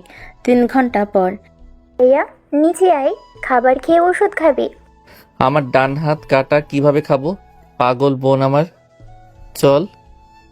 ভাইয়া শোন, আম্মুই না তখনকার ব্যবহারের জন্য অনেক কষ্ট পাইছে। তুই আম্মুকে একটু সরি বলে দিস। তখনই ব্যবহার করে আমারও মনের মধ্যে কেমন যেন করতেছিল। দেখি নিচেই তো চাল। তারপরে নীল আর তার বোন নিচে যেতেই দেখে তার মা বাবা প্লেটে খাবার বাড়তেছে। তখন নীল তার মায়ের কাছে গিয়ে 2টা হাত নিজের হাত দিয়ে জড়িয়ে ধরে বলতে থাকে, আম্মু, তখন আমার মন মেজাজ ভালো ছিল না, রাগের মাথায় কি থেকে কি বলে ফেলছি আমি নিজেই জানি না। আমাকে মাফ করে দাও আম্মু, এমন ব্যবহার আমিও চেষ্টা করব নেক্সট টাইমে না হয়। নীলের মা এবার কান্না করে ফেলে, না রে বাবা, আমারও দোষ আছে। পাশের বাসার ওই ভাবিদের কথা শুনে শুনে তোর উপর রাগ হতো, তাই রাগের মাথায় এটা ওটা বলতাম। আমাকে তুমি মাফ করে দিস রে বাবা, আমার এমনটা করা উচিত হয়নি। এ কি মা, তোমার চোখে পানি? আমি কিছু মনে করিনি। আগে যা হয়েছে ভুলে যাও। আর ওই ভাবি নাকি আমাদের ভালো চাই? বলো, আমরা একটু ভালো থাকলে তাদের হিংসা হয়, তারা জ্বলে পুড়ে যায়। যতটা পারবা তাদেরকে এড়িয়ে চলবা। এই প্রতিবেশী নামক ভাইরাসটা আমাদের সমাজে সর্বোচ্চ ছড়িয়ে গেছে। কথাটা তুই ঠিকই বলেছিস রে বাবা, খেতে পায়, খাবার পেরে দি। তারা যখনই একসাথে বসে খাবার খেতে যাবে তখনই কলিং বেল বেজে ওঠে। কলিং বেলের শব্দ শুনে এই সময় আবার কে আসলো? দাঁড়াও বাবা, আমি দেখছি। কথাটা বলে আমি গিয়ে দরজাটা খুলে দিলাম, কিন্তু আমি তো আমার চোখের সামনে যা দেখলাম তা দেখে যেন অবাক হয়ে গেলাম। কেননা আমার সামনে পুলিশ দাঁড়িয়ে আছে, 7 থেকে 10 জন। কোনো কথা না বলে জোর করে রুমের মধ্যে ঢুকে পড়ল। হুট করে রুমের মধ্যে এতগুলো পুলিশ ঢুকতে দেখে আমি যেন অবাক হয়ে গেলাম। আমি খাবার প্লেট রেখে উঠে দাঁড়ালাম। এখানে নীলকে? অফিসার আমি। আমাদের সাথে আপনাকে যেতে হবে। আমার অপরাধ? থানায় গেলে জানতে পারবে। সেন্ট্রি, হ্যান্ডকাপ লাগাও। আমি আপনাদের সাথে যাচ্ছি, কিন্তু খাবারের হাতটা হওয়ার সুযোগ তো দিবেন। কথাটা বলেই পুলিশ খাবারের জগ নিয়ে গিয়ে হ্যান্ডকাপটা পরানো দুইটা হাতের উপর ঢেলে দেয় পানি, আর জগ ভর্তি পানি সমস্ত ফ্লোরে গড়িয়ে পড়ে। এটা কেমন ধরনের ব্যবহার পুলিশ অফিসার? আমার ছেলে কোনো অপরাধ থাকলে আপনাকে বলতে হবে, প্রমাণ দিতে হবে এবং নিয়ে যেতে হবে। তারপরে এখানে আমরা যাই বলবো তাই হবে, কারো অর্ডারে আমরা চলি না। গাড়িতে তোলো। পুলিশগুলো নীলকে জোর করে ধরে টানা হেঁচড়া করে গাড়িতে তুলতে থাকে। নীলের মা বোন কিছুতেই যেন তার ভাইকে যেতে দিবে না, তারও এই দিক থেকে চাপটে ধরে আছে, কিন্তু এতগুলো পুলিশের সাথে পারে না। পুলিশ জোর করে ধরে থানায় নিয়ে যায়। কি গো, আমার ছেলেটাকে বাঁচাও। ও সাদাসিধে মানুষ, কোনো অপরাধ করতে পারে না, পুলিশ ওকে অন্যায়ভাবে জোর করে নিয়ে গেছে। আমার ছেলের উপরে বিশ্বাস এতটুকু আমার আছে, সে কোনো অন্যায় করতে পারে না, কিন্তু কি জন্য নিয়ে গেল সেটাই তো বুঝতে পারলাম না। কি এমন অপরাধ করেছে সে? বাবা, তুমি তাড়াতাড়ি উকিল ধরো আর কাউন্সিলরকে চাচাকে নিয়ে থানায় যাও, না হয় ওরা ভাইয়ের সাথে খারাপ কিছু করবে। এমনিতেই ওর হাতে এত বড় একটা অ্যাক্সিডেন্ট হয়েছে। কথাটা ভালো বলেছিস মা। তখনই কলিং বেল যেন বেজে ওঠে। জি, কে বলছেন? পুলিশ ম্যাডাম, আমরা তো ছোট লোককে ধরে এনেছি। পিটাতে থাকেন, আসতেছি। আচ্ছা, কিন্তু চিন্তা করেন না, টাকা পয়সা যা লাগে পেয়ে যাবেন, যত চান ততই পাবেন। তাহলে তো ম্যাডাম আর কোনো কথাই নেই, রাখি। কুত্তার বাচ্চা, তোর কত বড় সাহস, তুই আমার গায়ে হাত দিস এত মানুষের সামনে? আজকে তোর মজা বোঝাবো। অন্যদিকে, কি ব্যাপার অফিসার, অন্যায়ভাবে আমাকে আটকে কেন রাখছেন? সোনা পাখি, পানিটা খেয়ে নেই, তারপর আসতেছি। তোমাকে গরম ডিম দেওয়া হবে। কত বড় সাহস, চৌধুরীর মেয়ের যারা চৌধুরীকে মারিস, তাও আবার একটা দুইটা না, চারটা থাপ্পড় এতগুলো মানুষের সামনে। আজ যদি তোকে 4টা গরম ডিম যদি আজকে না ভরে দিছি, তাহলে আমার নামও না রেখে আবার নাম রাখবো। ও তার মানে সবকিছু যারা করাচ্ছে, একটা মেয়ে আর কতটা নিচে নামতে পারে? ওর জন্য এমন কি নাই যে আমি করিনি? ছি।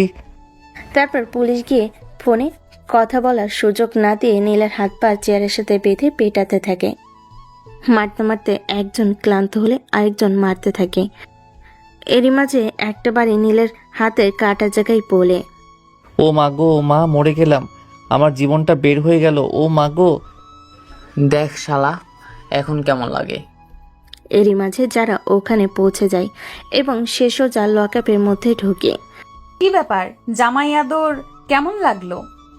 এ মানুষ না অন্য কিছু?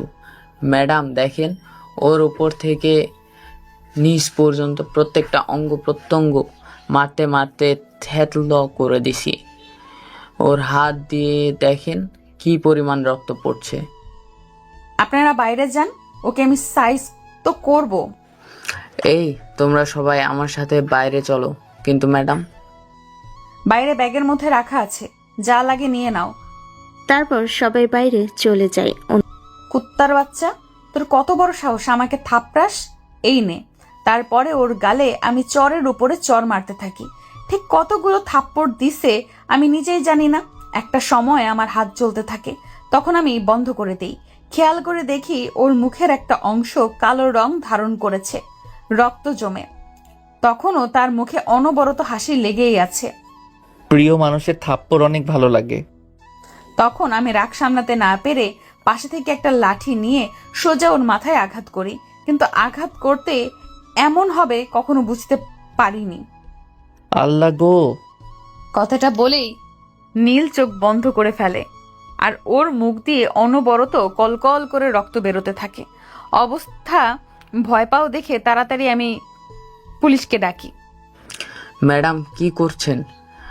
মাথায় মেরেছেন কেন? জানেন না মাথায় মারলে ক্ষতি হওয়ার সম্ভাবনা থাকে বড়? এই জন্যই আমরা যখনই টর্চার করি, শরীরের অঙ্গ প্রত্যঙ্গ যে করি, মাথা সেন্সিটিভ, মাথায় মারলে যে কেউ মারা যেতে পারে। তাড়াতাড়ি একে হাসপাতাল নেওয়ার ব্যবস্থা করো। আমি পারবো না, আপনারা আজ ব্যবস্থা করেন। সেন্ট্রি, দ্রুত তাকে মিডফুট হসপিটালে পৌঁছে দাও। অ্যাম্বুলেন্সে দ্রুত, আর রক্ত ব্লিডিং বন্ধ করো। এমন রাগী তো দেখিনি। মাথাতে মারলো আর মুখ দিয়ে রক্ত বেরোচ্ছে কেন? মাথায় মারলে মাথায় বেরোবে, আজব ব্যাপার তো। আমি ভয়ে ওখান থেকে ব্যাগপত্র নিয়ে সোজা বাড়িতে চলে আসি। অন্যদিকে নীলকে নিয়ে হাসপাতালে পৌঁছে দেয় পুলিশ টিম। তখনই নীলের পরিবার সবাই পুলিশ থানাতে চলে আসে কমিশনারকে সাথে করে। দেখেন, বিষয়টা বুঝতে পেরেছি, এখানে একটু ভুল বোঝাবুঝি হয়েছে। আমার ছেলেকে আপনি ছেড়ে দেন। আমরা অবশ্যই তা করতে পারতাম, কিন্তু এই মুহূর্তে তার সম্ভব না। আসার সময় আমাদের গাড়িটা অ্যাক্সিডেন্ট হয়েছে। আপনার ছেলেকে মিডফোর্টে হাসপাতালে। কুত্তার বাচ্চা, তুই আমার ছেলেকে মেরে হাসপাতালে পাঠাইছোস? আমার ছেলের যদি কিছু হয় তোর শরীর আমি 5 টুকরো করব। তোর পরিবারে যে আছে তাদের দেহকে আমি 10 টুকরো করে কুকুর দিয়ে খাওয়াবো। আপনি কিন্তু বেশি বাড়াবাড়ি করছেন। আমরা না থাকলে আপনার ছেলে এত সময় মারা যেত। পুলিশ এবার কিছুটা ভয় পেয়ে যায়। তারপরে পুলিশ গড়গড় করে বলা শুরু করে, শেষ পর্যন্ত বলে দেয়। কতগুলো শুনে রাগেতে কাকরোষ ধারণ করে সবার শরীরে। সবাই দৌড়ে আগে হাসপাতালে আসে। অন্যদিকে, কিরে এই সময় কল এত রাতে? আমি না বুঝতে পারছি না কি করব। কেন, কি হয়েছে? চাইলে সবকিছু আমাকে শেয়ার করতে পারিস। আমি আর হেয়ালি না করে শুরু থেকে শেষ পর্যন্ত সবকিছু তাকে খুলে বলি। টাকা আর অহংকার তোকে কতটা নিচে নামাইছে ভাবতে পারছিস? আরে সবকিছু বাদ দিলেও তো ও আমাদের বেস্ট ফ্রেন্ড। মানলাম ও অন্যায় করেছে, তোকে থাপ্পড় দিয়েছে, তাই তাকে এইভাবে মারতে হবে? তো এইসব কথাবার্তা ওর সামনে বলছিস? ও তো তোকে একটা সময় ভালোবাসতো। ও হয়তো বিষয়টা নিতে পারেনি, কষ্ট থেকে হয়তো এমনটা করেছে। খেয়াল করে দেখ, শেষে কিন্তু ও নিজের হাতে ও কাচের জানালায় ঘুষি দিয়েছে। তুই কিভাবে পারলি এমনটা করতে? দোস্ত, আমি না বুঝতে পারিনি, আমার ভুল হয়ে গেছে। আমার না অনেক কান্না চাপছে, কি করব আমি? দ্রুত হাসপাতালে যা, আমিও আসতেছি। মিডফোর্ট, তাই তো? তারপর তারা সবাই যে যার মতো হাসপাতালে যাওয়ার উদ্দেশ্যে রওনা দেয়। কিছুক্ষণ বাদে, ডক্টর ডক্টর, আমার ছেলে কোথায়? তারা দৌড়ে অপারেশন থিয়েটারের সামনে যায়। এরই মাঝে লাবণী আর যারা হাসপাতালে পৌঁছে যায় অপারেশন থিয়েটারের সামনে। নীলের বাবা আজ পর্যন্ত কিংবা কমিশনার আজ পর্যন্ত যারাকে না দেখায় তারা চিনতে পারেনি। যারা এবং লাবণী নীলের ফ্রেন্ড বলে দাবি করে। তারা ভাবে নীল এই অবস্থায় দেখে তাদের ফ্রেন্ডরা হয়তোবা দেখতে এসেছে। কিছুক্ষণের মধ্যেই অপারেশন থিয়েটার থেকে ডক্টর বের হয়। নীল নামে পেশেন্টের বাসার লোককে। স্যার, আমরা। আর যদি বয়সে আপনি আমার ছোট হতেন, আপনাকে আমি থাপ্পড় মারতাম। প্রথম কথা, এমন একটা ক্রিটিক্যাল রোগীকে আপনারা কিভাবে এমন টর্চার করতে পারেন? বুঝতে পারলাম না স্যার, একটু খুলে বলবেন? নীল আমার নিয়মিত পেশেন্ট। কিছুদিন পর এসে আমার কাছে চেক আপ করায়। আজ থেকে 2.5 বা 3 বছর আগে তার মাথায় নার্ভের পাশাপাশি টিউমার ধরা পড়ে। আস্তাগফিরুল্লাহ, আল্লাহ মাফ করুক। এই রোগ যেন আর কাউকে না দেয়। এমন জায়গায় টিউমার, এত ক্রিটিক্যাল অবস্থা যে আমরা তাকে ইমিডিয়েটলি বলি যে অপারেশন করতে হবে। খরচ লাগবে 15 লাখ। পেশেন্ট কোনোভাবে অপারেশন করতে রাজি না, কেননা তার বাঁচার চান্স মাত্র 5%।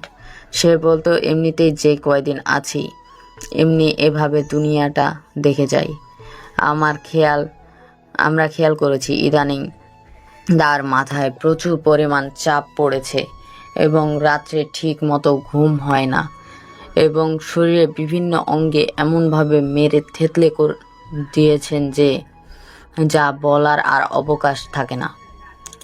আর বিশেষ করে একটা বাড়ি তার মাথায় পেছনের সাইডে লেগেছে, একবারে টিউমারের জায়গায় আঘাত হয়েছে। 24 ঘন্টার মধ্যে ইমিডিয়েটলি অপারেশন করা লাগবে। যদি বলেন আমার কাছে রোগীর বাঁচার চান্স কত, তাহলে আমি বলবো 99.99 বাঁচার চান্স নেই, শুধু 0.01% বাঁচার চান্স আছে। এখন কথা হচ্ছে এতদিন ওষুধের মাধ্যমে সে সারভাইভ করে গেছে। দ্রুত কাউন্টারের টাকা জোগাড় করুন, আমরা খুব দ্রুতই অপারেশন করব। বাকিটা আল্লাহর হাতে, তিনি চাইলে বাঁচবে আর না চাইলে আই এম সরি। না, কথাটা বলে অজ্ঞান হয়ে যায়। যারা ওখানে বসে নীরবে কাঁপতে থাকে। সে এত সময় বুঝে গেছে নীল কেন তাকে ছেড়ে গেছে। এতদিন পর তার প্রতি ভুল ধারণা, তার প্রতি রাক্ষোভ এখন যেন তাকে কুড়ে কুড়ে খাচ্ছে। যারা হাওমাও করে কাঁদতে কাঁদতে হাসপাতাল থেকে দৌড় দেয়। লাবণী তার পিছনে দৌড় দেয়। হাসপাতালের বাইরে এসে লাবণী যারাকে জাপটে ধরে। দোস্ত এমন করিস না প্লিজ, একটু শান্ত হ, ভাবতে দে। আমি আমার নিজের হাতে কি করলাম রে? এই হাত আমি আর রাখবো না। তার পাশে ছোট্ট করে দেওয়াল ছিল। দেওয়ালের উপরে তেলা কাটা দিয়ে এমনভাবে জয়েন্ট করা যাতে কেউ ঢুকতে না পারে। ওই তেলো কাটার উপরে জোরে জোরে নিজের হাত মারতে থাকে। তার হাত দিয়ে অনবরত রক্ত পড়তে থাকে। সে নিজেকে আর কোনোভাবে সামলাতে পারে না। সেদিকে তার ভ্রুক্ষেপ নেই, তার মাথায় শুধু এখন নীল আর নীল। এর মধ্যে সময় চলতে থাকে। নীলের বাবা পাগলের মতো টাকা গোছাতে থাকে। তার শখের বাইকটা বিক্রি করে দেয় আর গ্রামে যে জমি জমা ছিল সব বিক্রি করে দেয়। সব কিছু মিলিয়ে 7 লক্ষ টাকার মতো। এখনো অনেক টাকা বাকি। অপারেশনে আর মাত্র 6 ঘন্টা বাকি। এখনো কাউন্টারে টাকা পরিশোধ হয়নি। সে কোনো রকম কাউন্টারে এসে, বাবা এই টাকাগুলো জমা নাও, অপারেশনের পরে বাকিগুলো দিব। রোগীর নাম কি? নীল। আজকে রাতে তো অপারেশন, তাই তো? রেফার ছাড় করবে, তাই তো? টাকা তো দেওয়া হয়ে গেছে। টাকা দিল কে? সেটা বলতে নিষেধ করে গেছে, বলতে পারবো না। বাবা তোমার হাত দুইটা ধরি প্লিজ, বলো এত বড় উপকার কে করলো? টাকা কে দিছে প্লিজ বাবা বলো। কাউন্টার ম্যানেজার তাও বলতে নারাজ। কিন্তু তাদের পরিবারে এত চাপ, এত অনুরোধ শুনতে শুনতে একটা সময় বাধ্য হয়ে বলে দেয়। জারা নামে একটা মেয়ে কেমন কান্না করতেছিল আর টাকা দিতেছিল। গায়ে কালো কালারের একটা চাদর দিয়ে মোড়ানো। আর কিছু বলতে পারবো না, এখন যান। তারা সবাই অপারেশন থিয়েটারের সামনে চলে আসে। এসে দেখে কালো কালারের চাদর দিয়ে মোড়ানো একটা মেয়ে বসে বসে কান্না করতেছে। পাশ থেকে আরেকটা মেয়ে তাকে সান্ত্বনা দিচ্ছে। মা তোমার নাম কি যারা? যারা কান্না জড়িত মাথাটা তুলে হ্যাঁ সূচক উত্তর দেয় মাথা নেড়ে। তুমি এতগুলো টাকা কেন দিলে মা? আন্টি এখন এসব কথা থাক না, পরে কোনো একদিন বলবো। এভাবে দেখতে দেখতে আরও চলে যায় প্রায় 5.5 ঘন্টা। এর মাঝে ডাক্তার অপারেশনে ডেস্ক পরে হাজির।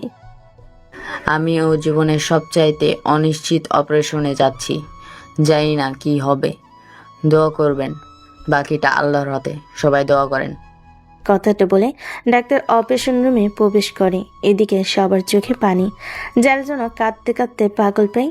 এজন্যই মানুষ বলে সবসময় চোখের সামনে যেটা দেখা যায় সেটা নাও হতে পারে। সময় থাকতে সময়ের মূল্য দিতে হয়। অসময়ে সময়ের মূল্য দিয়ে তা কোনো কাজে আসে না। যে চোখের পানিগুলো মানুষটা থাকতে দেখানোর কথা ছিল, সেই চোখের পানি মানুষটা যখনই তখন পড়তেছে। এই চোখের পানি কি আদৌ মূল্য আছে? বাস্তবতা করুণ ভয়াবহ। এভাবে দেখতে দেখতে 3টা ঘন্টা চলে যায়। 3 ঘন্টা পর ডাক্তার অপারেশন রুম থেকে বের হয়। যারা এক দৌড়ে লাফ মেরে গিয়ে ডক্টরের পায়ে পড়ে যায়। ডক্টর, আমার নীল কেমন আছে? এমন কোনো কথা বলবি না যেটা আমি শুনতে চাই না। আপনারা শান্ত হন। অপারেশন সাকসেসফুল, আলহামদুলিল্লাহ। আল্লাহর অশেষ রহমতে, তার লক্ষ কোটি শুক্রিয়ায়। তবে খারাপ খবর হচ্ছে রোগী কোমায় চলে গেছে। তবে সে আউট অফ ডেঞ্জার। সে কোমা থেকে কবে ফিরবে তাও আমি নিশ্চিত না। তবে রোগীটাকে বাঁচাতে পেরে আমি সত্যিই খুশি। বিগত 2 বছরের প্রচেষ্টা আজকে সফলতা পেল। তবে অপারেশনটা আগে করলে আর এমন ক্রিটিক্যাল পরিবেশ না হলে বিষয়টা ভিন্ন হতে পারত। আগামী 1 মাস রোগীকে হাসপাতালে রাখতে হবে। অবস্থা যখন ভালো হবে তখন রিলিজ করে দেওয়া হবে। তবে রোগীর এখন টোটালি বেড রেস্ট, যত্ন, হাতে পায়ে মাসাজ করা, সুন্দর সুন্দর সময় উপহার দিতে হবে যাতে সে ভিতর থেকে ভালো হওয়ার চেষ্টা করে এবং কোমা থেকে ফিরে আসে। যারা এখন উঠে দাঁড়িয়ে লাবণীকে ধরে কাঁদতে থাকে।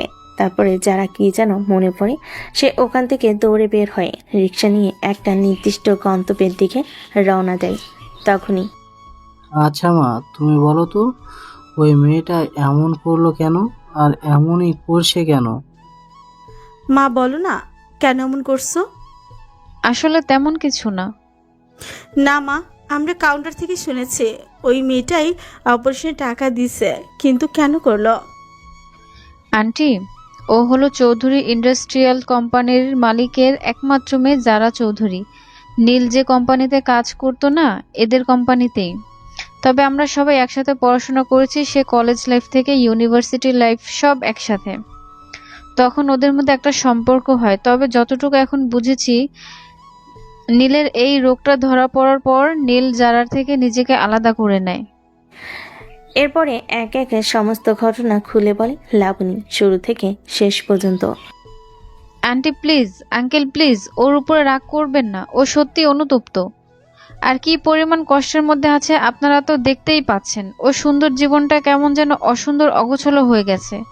ও নিজে বাঁচতে চাইছে না, বারবার সুইসাইড করতে যাচ্ছে। ওকে আর কষ্ট দিয়ে কোনো কথা বললেন না প্লিজ। আমি ওর হয়ে আপনাদের কাছে মাফ চাচ্ছি। অন্যদিকে যারা সোজা নীলদের বাসায় চলে যায়। বাসায় গিয়ে কলিং বেল বাজাতেই সিদ্রাতুল দরজা খুলে দেয়। মামুনি, নীলের রুমটা কোন দিকে? ভাইয়া তো এখন হসপিটালে, ভাইয়ের অপারেশন। তোমার ভাইয়া ঠিক হয়ে গেছে, অপারেশন ভালো হয়েছে, কিছুদিনের মধ্যে বাড়িতে চলে আসবে। তোমার ভাইয়ের রুমটা দেখাও। আমি আপনাকে চিনি না, কেন রুম দেখাবো? আমি তোমার ভাইয়ের বন্ধু যারা। ও, তাহলে তুমি সেই যারা? আমি যখন ছোট ছিলাম ভাইয়া তোমার কথা আমাকে অনেক বলতো, কিন্তু মাঝে কি যেন হয়ে গেল, তখন আর তোমার কথা বলতো না। সিদ্ধাতুল যারাকে নিয়ে নীলের রুমে যায়। যারা তন্ন তন্ন করে একটা জিনিস খুঁজতে থাকে, পরিশেষে পেয়ে যায় ডায়েরিটি। তখন যারা নীল রিলেশনশিপে ছিল, তখন নীল প্রায় বলতো তার জীবনের সমস্ত অগোছালো স্বপ্নগুলো ডায়েরিতে লিখে রাখতো। তাই ডায়েরিটি খুলে পড়তে থাকে। প্রথম দিকে তাদের সম্পর্কে সকল রোমান্টিক কথাবার্তা, সুন্দর সুন্দর মুহূর্ত লেখা থাকলো 102 পাতার পর। জীবন কতটাই না রহস্যময়, করুণাময়। আমরা যখন যা চাই তা কখনো পাই না, আর যখন যা চাই না তা পেয়ে যাই। ইস, তোমাকে নিয়ে যদি আমি ছোট্ট একটা সংসার করতে পারতাম কতই ভালো হতো। তোমাকে রানীর মতো রাখতাম, আর আমি হতাম আমার ছোট্ট রাজ্যের একমাত্র রাজা। আমাদের ভবিষ্যতে একটা ছোট্ট রাজকন্যা আসতো, আমাদের ছোট্ট সুন্দর সংসারও হতো। কিন্তু আমি যে বক্ষব্যাধিতে আক্রান্ত, আমি জানি এখান থেকে ফিরে আসা আমার পক্ষে সম্ভব না। আমি যদি এই কথা তোমাকে বলি তুমি কষ্ট পাবে, নিজের ক্ষতি করার চেষ্টা করবে, তা আমি জানি। আমি না হয় তোমার থেকে খারাপ হয়ে তোমার থেকে সরে যাই। আমি না হয় কিছুদিন পরে উপর থেকে তোমার সাজানো শোকের সংসার তোমার স্বামীর সাথে দেখব। আমার অপূর্ণতার স্বাদের মেয়ে তুমি অন্য কারোর সাথে তৈরি করবে, তা আমি দেখব। সব কিছু নিজের না হয়েও অন্য জিনিসের তৃপ্তি পেতে হয়, সেই তৃপ্তিটাই আমি না হয়ে পাই। আমি যদি লিখতে থাকি তবে লেখার পাতা শেষ হয়ে যাবে, তবে ব্যথাগুলো শেষ হবে না। ডায়েরিটি বন্ধ করে হু হু করে কাঁদতে থাকে যারা। সে যা আন্দাজ করেছিল সেটাই সত্যি।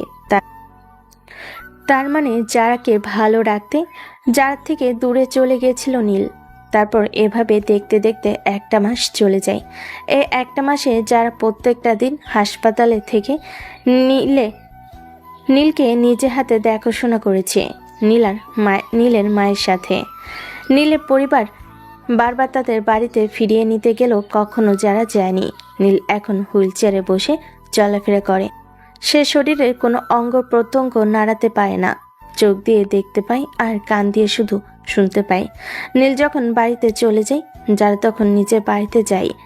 যারা নীলকে বিয়ে করার জন্য তার বাবা মায়ের কাছে অনুমতি চায়, কিন্তু সাধারণভাবেই এমন ছেলের কাছে তাদের মেয়েকে বিয়ে দিতে অসম্মতি জানায়। কিন্তু যারা বারবার নিজেকে ক্ষতি করার চেষ্টা করে, ফলশ্রুতিতে তারা বাধ্য হয়ে নীলের সাথে যারা বিয়ে দেয়। যারা নীলের দেখাশোনা করতে থাকে, সুন্দর করে হাতে তেল মালিশ করা, পায়ে তেল মালিশ করা, ওষুধ খাওয়ানো, সমস্ত দায়িত্ব নিজের হাতে করতে থাকে। এভাবে দেখতে দেখতে 6টা মাস চলে যায়। ভাবি, ভাইয়ের ওষুধ খাওয়ায় আসছি গো, রান্না করতে হবে। আম্মু কই? মা, আমি রান্নাটা তো করে ফেলেছি, তুমি ওর হাতে পায়ে তেল মালিশ করে দাও। তারপর আমি তেলের বাটিটা নিয়ে উপরে চলে যাই। কি গো আমার মহারাজ, তেল মালিশ করব কোথায় কোথায়? কবে তুমি উঠে দাঁড়াবে আর আমাকে টুইন বেবি দিবে বলো বলো? নীল অপলকভাবে যারার দিকে তাকিয়ে আছে। এভাবে তাকিয়ে থাকলে হবে? উঠতে হবে না সোনা? এইভাবে তাদের শখের সংসার চলতে থাকে। দেখতে দেখতে 7টা বছর চলে যায়। আজও নীল উঠে দাঁড়াতে পারেনি। একদিন নীলকে পিছনে হুইল চেয়ারে বসিয়ে রেখে যারা মাগরিবের নামাজ পড়ছিল, নামাজ পড়া শেষ করে উঠে দাঁড়িয়ে পেছন ফিরে তাকাতেই সে যা দেখে তার চোখ যেন আটকে ওঠে। নীল বলেই আমার উপরে ঝাপটে পড়ি, ওর বুকে মাথা রেখে কান্না করে দেই হু হু করে। আসলে যারা যখন পিছনে ফিরছিল তখনই নীল আস্তে আস্তে হুইল চেয়ার থেকে উঠে দাঁড়ায়। উঠে দাঁড়াতেই বাকিটুকু আপনারা তো জানেনি। কি ব্যাপার, কান্না করো কেন? এই 6টা বছরে মনে হয় 6 লক্ষ বারের উপরে আমার কাছ থেকে টুইন বেবি চাইছো। আজকে টুইন বেবি দিতে হবে না তোমাকে। আর তোমাকে ধন্যবাদ আমার অর্ধাঙ্গিনী। তোমার এই যত্নকে আর ভালোবাসা না পেলে হয়তো আমি এত দ্রুত কখনোই উঠে দাঁড়াতে পারতাম না। ভাবি, কি হলো? তুমি একা একা কার সাথে কথা বলো? ভাইয়া, মা, আপু, দেখো ভাইয়া উঠে দাঁড়িয়েছে। কথাটা শুনে সবাই দৌড়ে আসে। এসে দেখে সত্যি নীল উঠে দাঁড়িয়েছে। আস্তে আস্তে গুটি গুটি পায়ে হেঁটে এসে নীলের আব্বা মুখে সালাম করে নিল আর বলতে থাকে, বাবা মা, এই দেখো আমি সুস্থ হয়ে গেছি। তোমাদের দোয়া বিফলে যায়নি। ধন্যবাদ মহান করুণাময় আল্লাহকে, যিনি আমাকে সুস্থ করলেন। এভাবে খুশি আনন্দ উৎসবে কিছুটা সময় চলে যায়। এরপর যে যার রুমে চলে যায় আর নীল আর যারা তাদের রুমে। কি ব্যাপার দুষ্টু রাজা, এইভাবে ভিলেন মার্কা তাকাচ্ছ কেন? আমার বিয়ে করে রেজিস্ট্রি করা দলিল করা দুষ্টু বউয়ের দিকে তাকাবো না তো কার দিকে তাকাবো? টুইন বেবি দিতে চাও নাকি? তা তো দিবই, কিন্তু তার আগে যে তোমাকে খাবো। লবণ আনছো তো? লবণ ছাড়া স্বাদ পাবে না। মিষ্টিতে কখনো লবণ লাগে না, মিষ্টি সবসময় মিষ্টি। তো আজকের মতো এখানেই পর্দাটা টাঙিয়ে দেই। কি ব্যাপার ভিউয়ার্সগণ, আমার বউকে খাওয়া দেখবেন নাকি? নির্লজ্জের মতো কান পেতে শুনতেছেন? যান, যার যার বউকে সেই খান।